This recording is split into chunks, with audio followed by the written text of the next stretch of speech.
Iki hadis nggih, riwayat Ibnu Huzaimah, hadis sahih nggih. Riwayat Ibnu Huzaimah ini menjelaskan nggih dari Ummu Salamah nggih. Yakni istrinya Rasulullah sallallahu alaihi wasallam, ani Nabi sallallahu alaihi wasallam, khairu masajidin nisa'i qa'ru buyutihinna nggih. Sebaik-baik masjidnya para wanita itu adalah nggih di dalam rumah mereka. Sebaik-baik. Berarti ketika dia sholat di masjid, baik sholat di rumah, baik di mana? Baik di rumah. Menurut Allah Subhanahu Wa Taala, sebagaimana digambarkan oleh Nabi Muhammad Shallallahu Alaihi Wasallam. Itu karena pernah ada juga ya yang mengeluh, ketika hadis-hadis ini disampaikan, neng masjid itu terusnya wong wedok sepi. Pada sholat neng rumah. Jadi gampangane ustate sing imamnya neng mengeluh, piye santriku bar nekakno ustadze ceramah tentang hadis ini menyampaikan itu. Mereka itu gak berani menyampaikan karena takut jamaah hilang itu loh aslinya rata-rata. Sebenarnya hadis ini sahih. Ketika disampaikan wong itu kan malah rada arasal sendal di masjid, mergo luwih utama di rumah gitu kan. Jadi rumah akhirnya jamaah wong itu berkurang gitu. Ada kasus seperti itu nggih. Sehingga memang seperti itu nggih. Pada zaman Nabi Muhammad SAW yang di masjid para wanita juga sedikit, enggak semuanya. Tapi dibolehkan. Tidak semuanya. Semuanya akeh wong itu zaman biyen. Bahkan sahabat-sahabat Nabi istrinya lebih dari satu rata-rata mereka itu sing dipublikasikan loh nggih. Tapi yang lainnya kan tidak dipublikasikan. Karena apa? Pas budal perang sahabatnya meninggal bojone dinikah kan seperti itu. Bahkan ketika ono sahabatnya budal perang dia neng ngrumat keluarganya ternyata gak balik dinikah sisan. Kan itu banyak kasus-kasus seperti itu nggih. Jadi kayak biyen niku mergo apa ngrumat keluarganya padha melok budal perang kan ngono. Jadi misalnya wong loro bersahabat ini sing satu budal perang sing satu ngrumat keluarganya sing tinggal. Karena sing ngrumat iki mau termasuk melok untuk pahala jihad perang gantian. Kadang seperti itu. Ada yang menanggung keluarganya yang tinggal nih. Sehingga ditanggung sampai ternyata syahid, mulai ditanggung pisan. Kebanyakan kasusnya itu dinikah sekalian gitu. Jadi wong itu wakil pada zaman Rasulullah SAW nih. Sudah lebih banyak wanita nih mengko apa sing lanang akeh gugur di medan perang itu. Tapi yang datang di masjid itu sedikit nih. Tapi tidak dilarang oleh Rasulullah Shallallahu Alaihi Wasallam. Kan pengen kan. Jadi khairu masajidin nisa'i qa'ru buyutihinna. Sebaik-baik masjid, tempat ibadah, tempat sholatnya wanita itu adalah di dalam rumah-rumah mereka. Kemudian riwayat Imam Abu Daud dalam Kitabus Shalah. Qala Rasulullah Shallallahu Alaihi Wasallam. Sholatul mar'i fi baitiha. Sholatnya perempuan di rumahnya itu afdolu lebih utama. Lebih utama toh min sholatiha fi hujratiha dibanding sholatnya di kamarnya. Jadi di rumah yang apa itu yang sifatnya itu tidak kamar nggih. Di rumah sing luas itu, di dalam rumah yang luas itu lebih utama sholatnya di situ daripada di dalam kamarnya pribadi. Itu maksudnya ngoten nggih. Terus wa sholatuha fi mahda'iha, dan sholatnya wanita di dalam kamar kecil nggih. Yakni kamar kecil mahda'iha itu kamar kecil yang di situ di dalam rumah yang berguna untuk menjaga nggih barang-barang berharga di dalam rumah. Harusnya memang bukan di kamarnya pribadi, yakni mempunyai kamar khusus untuk sholat yang di kamar tersebut letaknya strategis untuk menjaga barang-barang berharga. Itu harus ada untuk wanita. Jadi diantaranya fungsinya wanita sholat di rumah itu adalah menjaga hartanya keluarganya, hartanya suaminya di rumah. Karena apa? Suaminya sudah wajib datang ke masjid. Ketika perempuan ikut ke masjid nanti barang berharga ini dicuri orang. Itu diantara tugasnya ketika laki-laki keluar, wanita itu menjaga rumah dan isinya. Sehingga dia harus mempunyai tempat sholatan yang terbaik itu di dekat tempat barang-barang berharga. Itu ada kamaran tersendiri untuk sholati, mahda'iha itu tuh. Sehingga harus punya seperti itu, sehingga dia sholat dan juga menjaga harta suaminya ketika suaminya pergi jamaah ning masjid gitu. Mengko dititeni maling nek gak ono sing ning omah. Nggih. Dititeni maling nggih. Kaya nggonku dhisik wong loro-lorone budal traweh, lanang wedok budal traweh gak ndek anak, muleh entek kabeh duwike 30 juta mbok entek. Dibobol wong. Nah, itu termasuk hikmahnya seperti itu nggih. Jadi wong wedok memang jaga di rumah itu. Wa sholatuha min mahda'iha afdalu min sholatiha fi baitiha. Jadi dia lebih utama daripada sholat awor barang-barang berharga tersebut. Jadi nggawe kamar khusus yang di situ bisa memantau barang-barang berharga yang ada di rumah itu lebih baik. Yang paling baik dibanding di dalam kamarnya sendiri itu. Karena ketika kamarnya itu jauh dari barang-barang berharga, tidak bisa menjaga gitu.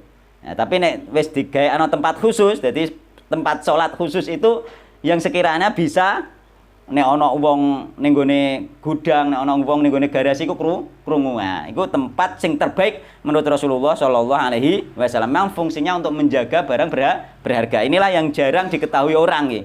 Tujuannya seperti itu. Mulane Nabi mengatakan lebih baik nggih salatnya di rumah sing awar barang berharga lebih baik salatnya dia itu di dalam tempat yang bisa menjaga barang berharga tersebut nih. Rawahu Abu Dawud. Nah, itu yang terbaik. Berarti jenengan sholat di rumah itu pahalane nggih lebih besar daripada jenengan sholat di masjid. Oh. Penak yo, tapi nek wong lanang ape ngono, rasa-rasa nang masjid malah donan sing lanang kan ngono. Nah, padahal diwajibno gitu. Nek wong wedok semangat memang termasuk jamaah-jamaah ning nggonku iku sing semangat itu rata-rata wedok nggih. Memang seperti itu nggih. Memang seperti itu. Enggak masalah, tapi dia mendapatkan pahala lebih banyak ketika dia sholat di rumah dibanding nggih di masjid nggih. Terus kemudian bagaimana jika dia ke masjid? Boleh-boleh saja, tapi ada syarat-syaratnya. Jadi syaratnya ke masjid nggih. Pertama minta izin suami, dapat izin. Kedua, tidak memakai minyak wangi. Minyak wangi sing kira-kira nek dhewe liwat mambu itu lho maksudnya. Tapi nek minyak wangi sekedar misalnya apa iku Rexona bat kelek ben gak kecut nggih untuk menjaga supaya tidak bau, maka tidak masalah. Utawa bajune dicuci dengan cuklin kan bau cuklin itu tidak masalah nggih. Nah, beda nggih. Jadi minyak wangi yang dimaksud seperti itu nggih. Jadi tidak memakai minyak wangi nggih, tidak ikhtilat. Campur lanang wedok nggih. Dan ditambahkan lagi oleh ulama mazhab itu menjauh dari laki-laki karena wanita semakin jauh dari laki-laki maka dia itu semakin mendapat pahala lebih banyak ya, ketika dia ibadah di masjid ya. Semakin dekat dengan laki-laki maka dia mendapat pahala lebih sedikit ya. Seperti itu ya. Itu masalah soft itu ya. Nah, nanti insya Allah di akhir tak bahas masalah soft gitu. Kemudian hadis Ibnu Umar nggih.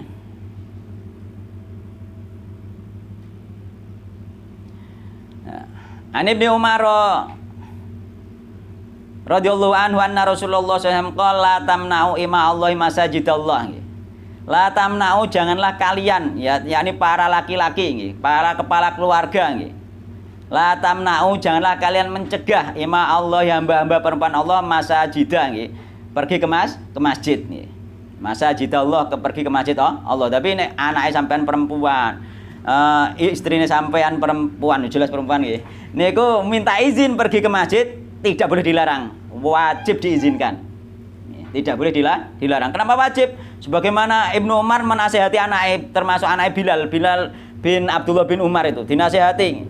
Dikai sabdane Nabi Muhammad SAW, la tamna'u ima Allah masajidallah nggih. Jarene Ibnu Umar, demi Allah aku akan melarang istriku datang ke masjid. Terus kemudian beliau nggih, anake dhewe dicela oleh Ibnu Umar nggih. Anake ki ambak niku. Dimarahi oleh Ibnu Umar. Rasulullah SAW menyuruh untuk mengizinkan, kamu melarang itu. Tetap harus diizinkan nggih. Mungkin ada sesuatu ingin ketemu sesama ummahat nggih. Mungkin ingin sesuatu yang dibahas nggih di ummahat tersebut, atau mungkin di situ nggih, terutama ketika di masjid ada kajian terus suaminya gak iso ngajari ilmu. Nah, itu harus diizinkan itu nggih. Jadi ono hajat gitu. Ono hajat ngaji gak apa-apa nggih. Jadi boleh nggih, hajat ngaji nggih. Iya, tidak ngaji memang daripada tidak bisa mengajar sendiri atau bahkan dia ulang dhewe iki malah gak gelem nampa ya to. Walah kowe. Nah kan ngoten, tapi nek dijak ning gone masjid sing ngaji Pak Ustad, Pak Kiai utawa ulama sing ngaji, dia akan menerima nasihat itu. Nek dinasihati bojone dhewe nganggur meneh roh bendinane wisan kan ngoten. Oh dia purem dhewe ngono kok Pak kan ngono malih ane repot. Nah itu boleh nggih. Jadi nanti tergantung keadaan nggih. Tapi bukan berarti nggak boleh secara mental, tidak. Tetap ketika minta izin terutama nggih ada kemaslahatan di situ yakni ada majelis taklim dan lain sebagainya mungkin di masjid, maka itu lebih baik diizinkan nggih.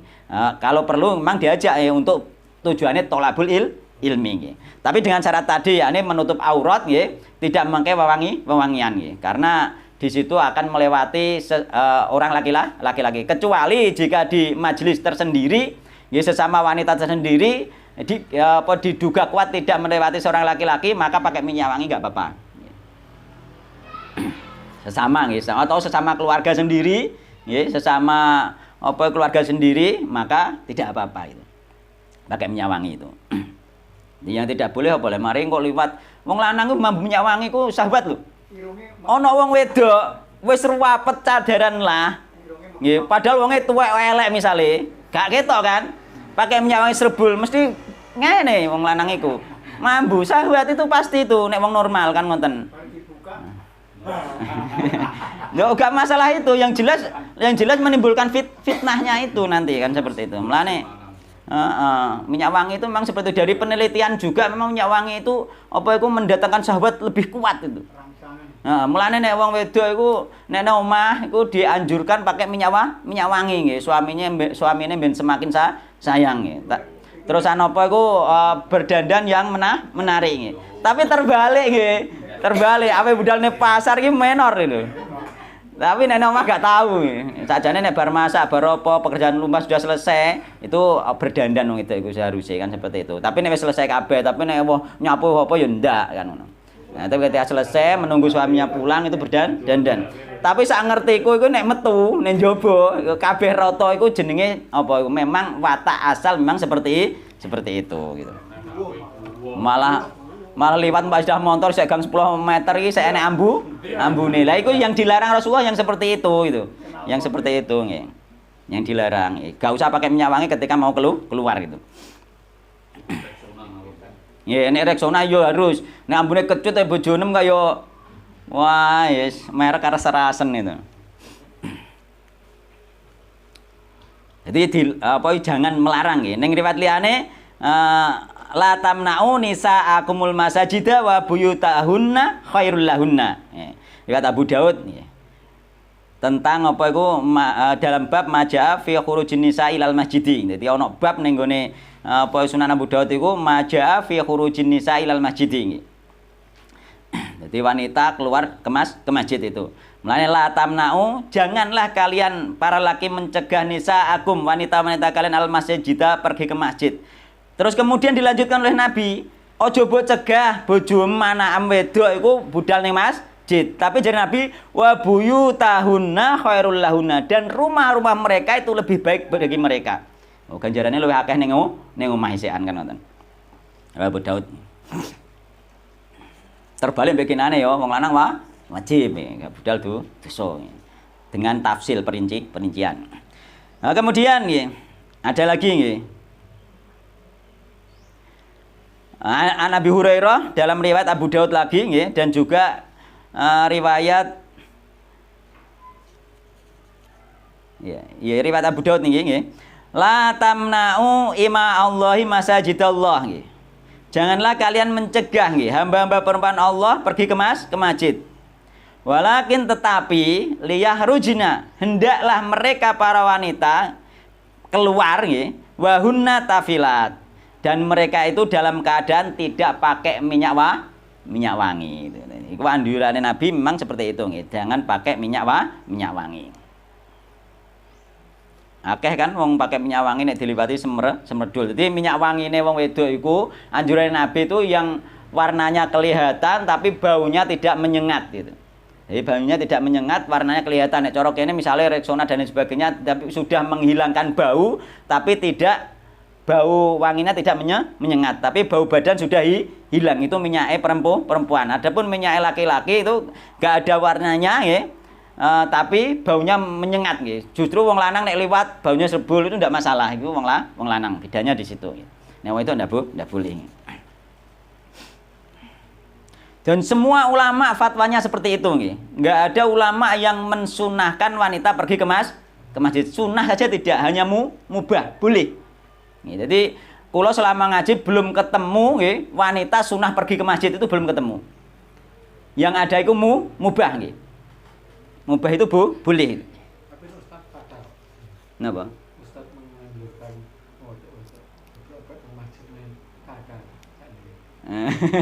Tapi nggak pakai dalil itu. Betul. Nah itu. Tanpa Tanpa dalil itu.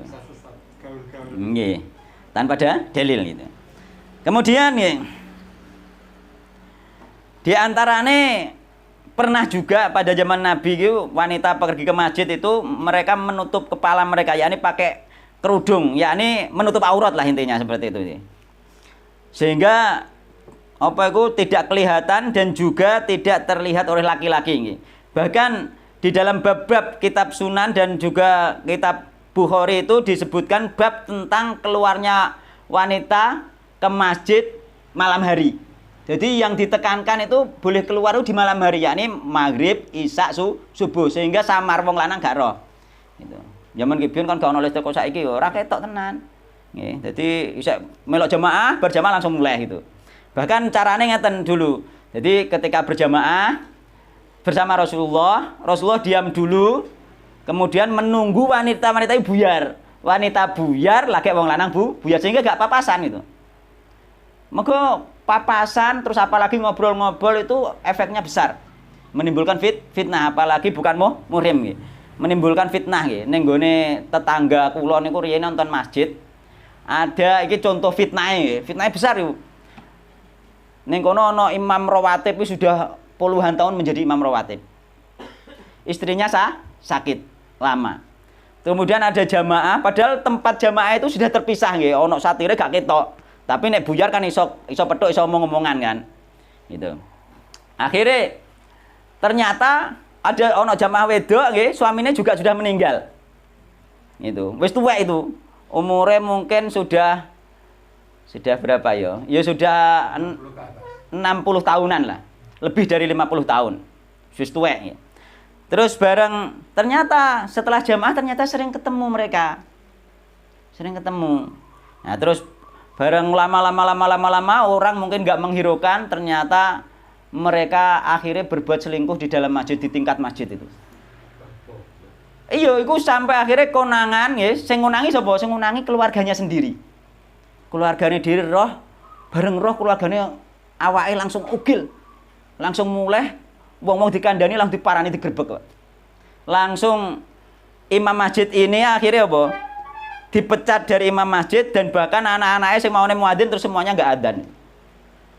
Itulah fitnah. Di antara fitnah imam masjid puluhan tahun, Pak. Terfitnah sampai seperti itu. Wallahu taala alam. Itulah karena makanya nanti imam madhab termasuk madhab 4 itu membahas tentang wanita baik muda maupun tua yang masih menarik datang ke masjid. Itu ada pembahasannya sampai seperti itu. Dikei yang masih menarik ya wong tua lah ono sing menarik, Pak, gitu loh. Sing tertarik ya wong tua kan ngono. Kemungkinan, tapi kadang enggak wong wedok tuwek lah sing tertarik kadang anak muda. Mulane ono pernikahan wong wedok tuwek ambek bocah sik enom sik joko kan wonten ada juga. Bisa itu kan ngono. Itulah di antara bahayane nggih. Rondo sunti. Wallahu taala alam aku ora paham yo. Jarine sing suweke mandi nek rondo nikah untuk Joko niku to. Nek wong Jawa kan ngoten modele. Wallahu taala alam nggih. Ini itu di antara bahayane nggih.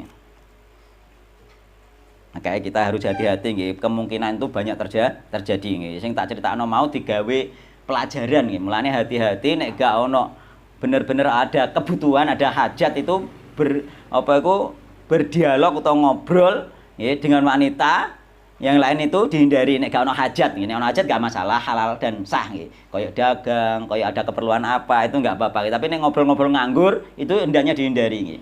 Hendaknya dihindari nggih. Kecuali ada perlu-perlu nggih, mergo bahaya nggih. Jadi awal dari perselingkuhan, awal dari perbuatan zina itu yang sedikit demi sedikit, gak mungkin langsung moro-moro kenal petuk langsung, ya gak mungkin, mesti bertahap nih, bertahap dari sedikit demi sedikit ya.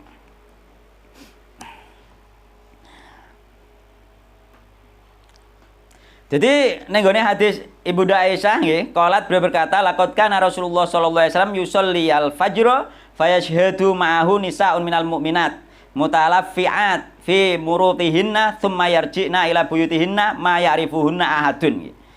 Jadi laqad kana nggih, sungguh adalah Nabi Muhammad SAW dulu sholat fajar, sholat subuh nggih. Dan para wanita datang ikut jamaah sholat subuh nggih. Mereka dengan menutup kepalanya nggih. Kemudian mereka kembali ke rumah-rumah mereka tanpa seorang pun mengetahuinya. Jadi wong lanang gak ono sing roh. Maka buyar dhisik, wong lanang lagi buyar. Padahal subuh-subuh kan raketon. Nah, sifatnya sampai seperti itu dulu dalam rangka menjaga menjauh dari laki-laki. Nah, saya ini malah ngejelek. Bareng kok, mulai bareng kok. Heeh. Gitu. Malah nek cara Ibunda Aisyah nggih, seandainya Nabi Muhammad SAW tahu kelakuan wanita saat ini, yakni saat Nabi sudah meninggal, apalagi saat ini sekarang ya, maka niscaya Rasulullah itu akan mencegah wanita untuk pergi ke masjid. Itu pendapatnya Ibunda Aisyah gitu. Karena apa? Karena sudah tidak sesuai, gak seperti pada zaman Nabi Muhammad SAW.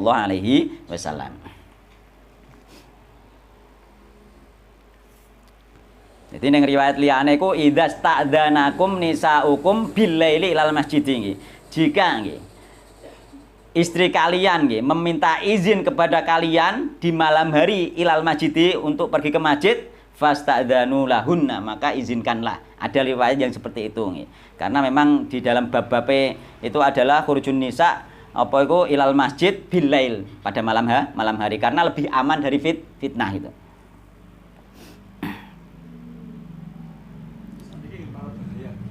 Wallah ta'ala alam. Tapi nek tetangga masjid insya Allah gak bahaya, perek-perek kok.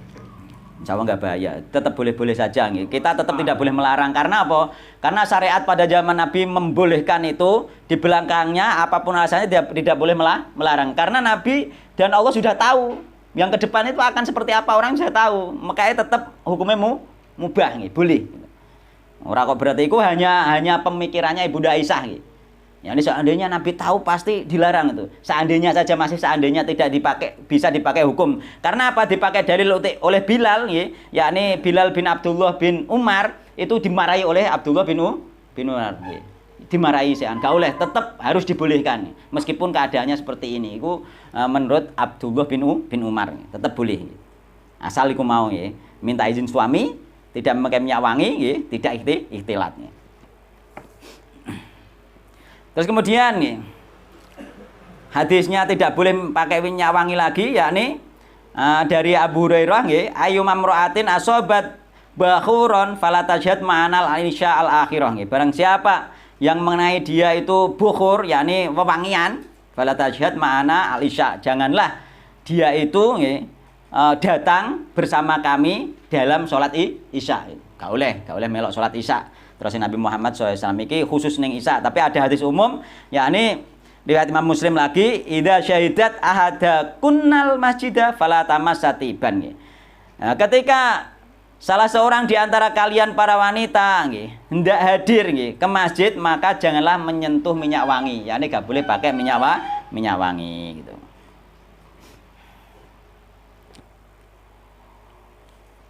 Jadi minyak wangi itu memang bahkan yang riwayat hadis itu fahiya zaniatun, yakni maka wanita itu adalah wanita pezina, yakni apa? Wanita yang memakai minyak wangi terus keluar dengan tujuan agar supaya bau wanginya itu dicium oleh laki-laki yang diliwatinya. Nah, itu ono ngonone lho nggih. Mulane ketika dia dimungkinkan tidak melewati laki-laki maka dibolehkan. Misalnya mbek keluargane numpak mobil, apa dolan juga ning gone anake misalnya kan, maka dia pakai minyak wangi nggak ada masalah, tidak ada kemungkinan melewati laki-laki lain, maka itu dibolehkan. Harus ada rincinya seperti itu, nggak mutlak tidak boleh ndak. Ya, atau mendatangi sesama jamaah wanita dan dimungkinkan dugaan kuat tidak melewati laki-laki maka juga dibolehkan. Jadi ada rincian seperti itu, nggak harus kok nggak boleh total tidak.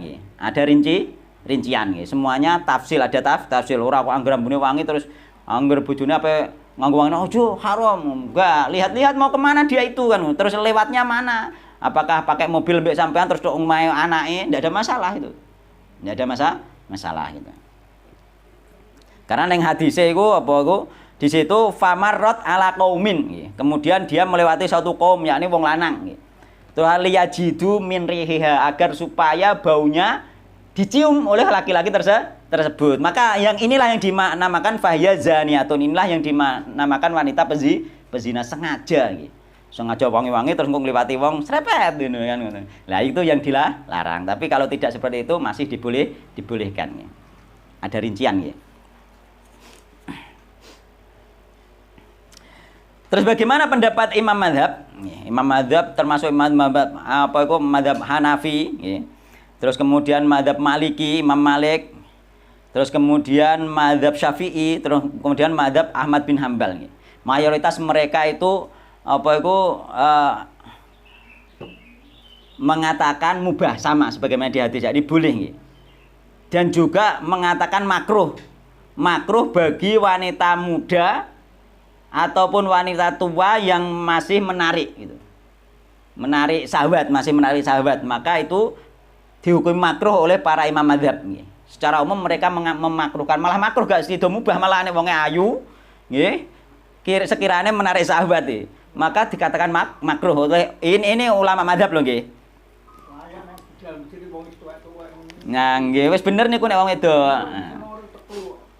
Jadi Madzhab Imam Malik nggih di antara ulamanya mengatakan nggih, mereka memakruhkan wanita yang masih muda hadir sholat berjamaah di masjid. Karena berdasarkan perbuatan para sahabat di mana pada waktu itu tidaklah diketahui para wanita mereka yang masih gadis atau yang muda-muda keluar ke masjid. Sing ono anak-anak.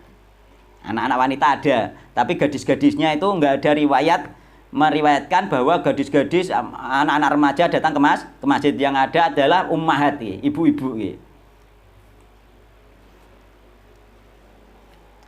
Mereka Madzhab Malik mengatakan kalau seandainya para wanita turut ke masjid, maka masjid dipenuhi mereka dan melebihi laki-laki.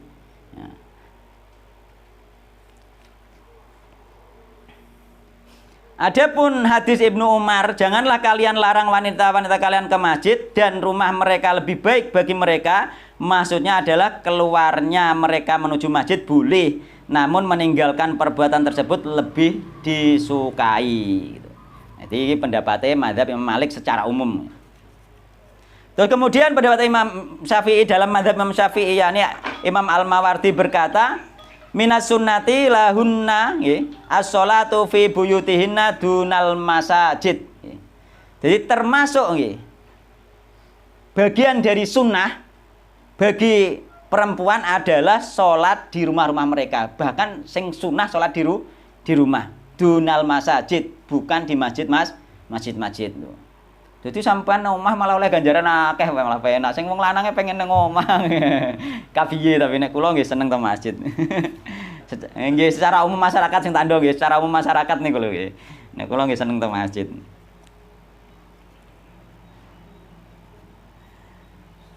Begitu juga Imam An-Nawawi nggih.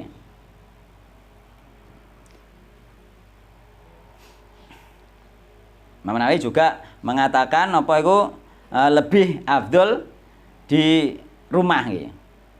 Sebagaimana hadis Ibnu Umar gitu, yakni wa buyutuhunna khairul lahunna.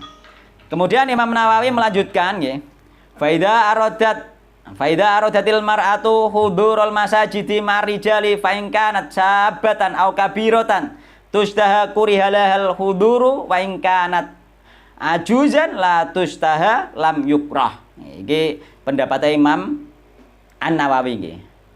Maka jika wanita itu ingin datang ke masjid beserta jamaah laki-laki, maka jika wanita tersebut adalah muda ataupun tua yang dia menarik, masih cantik, kurihalaha, dimakruhkan baginya. Imam Nawawi juga mengatakan makruh. Nek kula tetep mboten makruh, nek kula anut ning ngene hadis mawon. Yakni apa? Mubah iki. Iki aku kok nyampekno pendapat Imam Madzhab iki. Wa in kanat ajuzan la tustaha lam yukrah. Nah nek kira-kira sing hadir ke masjid itu tidak sudah tua, tidak menarik, maka tidak makruh. Itu menurut Imam An-Nawawi.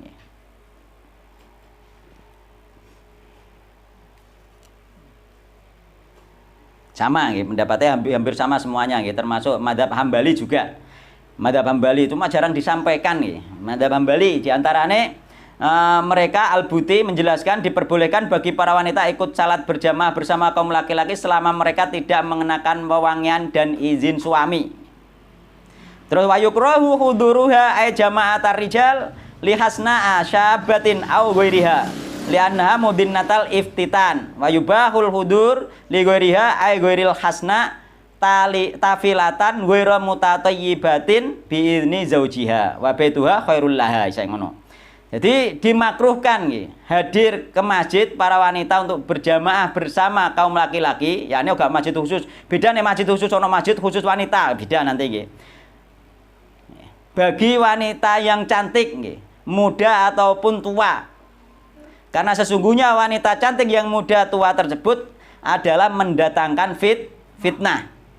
Dan dibolehkan hadir nggih li ghairiha, yakni selain apa muda dan cantik dan tua cantik tadi nggih, yakni ay ghairil hasna nggih. Bagi mereka yang sudah tidak cantik, tidak menarik, maka dibolehkan mubah. Dengan syarat sya'an tafilatan ghairu mutatayyibatin bi idzni zaujiha nggih. Dia itu menjauh nggih, yakni menjauh dari laki-laki, tidak pakai mewangian dan izin suami. Bisa ono menjauh dari laki-laki gitu. Ya, orang jarak pengen berpapasan, uga jarak pengen ngobrol mbek laki-laki. Terus kemudian cek wabe itu khairul laha. Wis ngono sik omahe iki sik luwih apik bagi dia gitu. Mulane ning gone masalah barisan kae khairu sufufir rijali awwaluha wa syarruha akhiruha gitu. Sebaik-baik sofnya laki-laki itu di awal dan seburuk-buruk sofnya laki-laki di belakang. Maksudnya perempuan. Seburuk-buruk sofnya laki-laki kok di belakang. Oke. Seburuk-buruk sofnya laki-laki di belakang. Jadi sebaik-baik sofnya laki-laki di depan dan seburuk sofnya laki-laki itu di belakang. Yakni seburuk-buruk maksudnya pahalanya saya sing pahalanya akeh di depan. Buruk bukan berarti haram bukan gitu. Tuhan wa khairu sufufin nisa'i akhiruha gitu. Sebaik-baik sofnya wanita itu di belakang akhir. Wa syarruha awwaluha. Seburuk-buruk sofnya perempuan itu di depan. Iku maksudnya apa? Maksudnya iku di depan itu pahalanya lebih sedikit. Mulane zaman Nabi itu sof laki-laki nggih, di depan, terus kemudian belakangnya sof anak laki-laki. Terus belakangnya lagi sof anak perempuan. Agar supaya wanita semakin jauh, terus belakangnya lagi soft perempuan secara umum gitu. Itu adalah aturan soft menurut keterangan para ulama termasuk Syekh Bibas dan lain-lain, aturan soft bagi masjid yang tidak ada penghalangnya. Aturan soft bagi masjid yang tidak ada penghalangnya. Artinya apa? Nek tidak ada penghalangnya sing pol guri iku wong wedok luwih utama. Tapi nek ana penghalangnya sehingga tidak bercampur dan benar-benar terhalang, maka soft wanita yang terbaik juga di depan. Ya ini soft wanita loh nggih, di depan. Mulane nek wanita jamaah sesama wanita sendiri, iku soft paling utama tetap di depan, bukan di belakang. Ngerti maksud kula nggih? Jadi nek wong wedok ambek wong wedok jamaah sing imami ya wong wedok misale, maka soft depan itulah yang paling utama itu. Jadi itu rincian para ulama. Terus piye imame? Imame gak padha nek wong wedok ambek wong lanang. Imame di tengah-tengah soft pertama. Jadi wong wedok nek salat jejer, ora maju ning ngarep gitu. Terus sebagaimana yang dipraktekkan Ibunda Aisyah. Jadi ora kok koyo wong lanang ning ngarep terus barisan guri ndak, di tengah-tengah soft. Imame itu untuk wanita itu. Di tengah-tengah soft depan. Terus kemudian di belakang, jadi soft depan itulah yang paling utama ketika dia jamaah sesama wanita nggih. Ora kok ngarep guri koyo wong lanang mboten nggih. Itu yang perlu diperhatikan. Jadi nek umpama masjid iki ana, mulane termasuk Syekh bin Baz juga ditanya tentang masjid yang sudah tertutup. Kanggo wanita ana dhewe nggih, ditempatkan ruangan tertutup sendiri. Nggih, terus kemudian karena ada kasus nggih. Nek masjid itu ada tempat yang tertutup, terus wanita bisa itikaf di situ. Terpisah dengan laki-laki, Dan ternyata ada seorang wanita yang berpaham tentang soft ini akhirnya wis tertutup tapi mangguk ning pol guri. Mergo dijak mengarep ngisi sop ngarepe wanita gak gelem. Alasannya apa? Alasannya hadis ini. Kemudian ditanyakan kepada Syekh bin Baz. Kemudian dijawab pemahamannya tidak seperti itu. Kalau sudah benar-benar terpisah, maka soft terbaik bagi wanita itu adalah di depan. Karena apa? Wanita itu adalah bagian dari laki-laki. Yani sebenarnya kalau terpisah sendiri-sendiri, softnya dia yang terbaik juga di depan. Tapi nek terbuka kok ngene iki umpama digawe sop lanang wedok ya sing mburi kono sing wedok sing paling apik itu. Ya bedanya seperti itu ampun nggih. Jadi untuk masalah itu insyaallah selesai nggih kula anggap selesai karena memang penjelasannya seperti itu, enggak ada pernah para ulama itu menghukumi sunnah wanita pergi ke masjid nggih. Dan Nabi Muhammad juga tidak yakni mubah, boleh diizinkan gitu. Jadi seperti itu dan pahalane bagaimanapun nggih, meskipun mereka memenuhi syarat-syarat pahalane tetap lebih besar salatnya dia di rumah.